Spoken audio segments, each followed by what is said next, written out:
Cada vez quedan menos días para los primeros 2 amistosos de la selección peruana, en los cuales no estarán muchos referentes. Quienes deberían ganarse un lugar en el mediocampo de Jorge Fossati. Durante años, 3 nombres han sido recurrentes tanto en la era de Ricardo Gareca como en la de Juan Reynoso, Renato Tapia Yotun y Pedro Aquino. Ellos jugaron un papel importante en la clasificación a Rusia 2018, disputando minutos importantes en la cita mundialista. Dentro del recambio que ha experimentado la selección peruana, al menos siempre uno de ellos ha permanecido en las últimas alineaciones presentadas. Por esta razón surge la incertidumbre sobre quiénes tendrán la oportunidad de competir en el mediocampo nacional, ya que no están en la primera convocatoria de Jorge Fossati. También el técnico uruguayo solo incluyó a delanteros, pero con características de 9 netos, Gianluca Lapadula, Paolo Guerrero y Alex Valera, y quedaron excluidos de la lista de 29 jugadores Raúl Ruidíaz. El actual futbolista de Seattle Sounders ha sido, por muchos años, el tercer y en varias oportunidades el segundo delantero de la selección peruana. Ya desde finales de la etapa de Ricardo Gareca e inicios de Juan Reynoso, el ex universitario de deportes empezó a perder presencia en la bicolor, primero por pedido expreso del jugador, y segundo por diversas lesiones que lo aquejaron en las últimas 2 temporadas. Santiago Ormeño es otro jugador que no fue llamado por el uruguayo. El delantero peruano-mexicano empezó a ser convocado en la selección peruana en la era Ricardo Gareca. De hecho, disputó la Copa América 2021, donde jugó 6 partidos. Sin embargo, empezó a perder presencia por su bajo nivel en los equipos que jugó tras su paso por Club Puebla. Desde la temporada lleva anotados solo 9 goles entre León, Chivas y Juárez.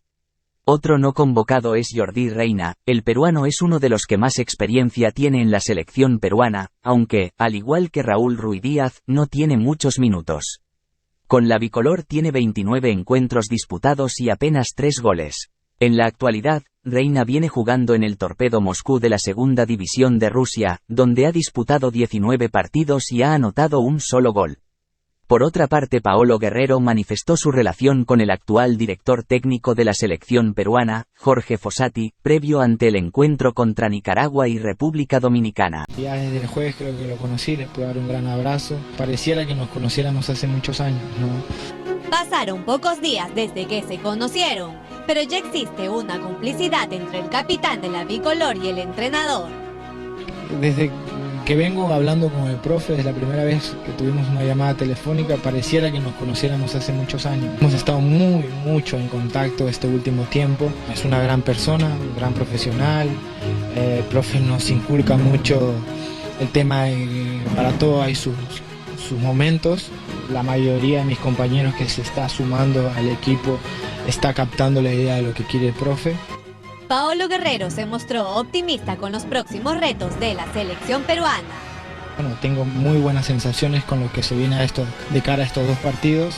Me siento muy tranquilo, muy contento por el trabajo que se viene realizando. Y nada, sobre todo hay que resaltar que hay mucha concentración, por lo que veo mucha conciencia de la situación por la que estamos y la situación por la que hay que revertir, ¿no? El goleador reveló que no tuvo una última conversación con Juan Reynoso. No hablé más con Juan, le mandé un mensaje sí a Juan.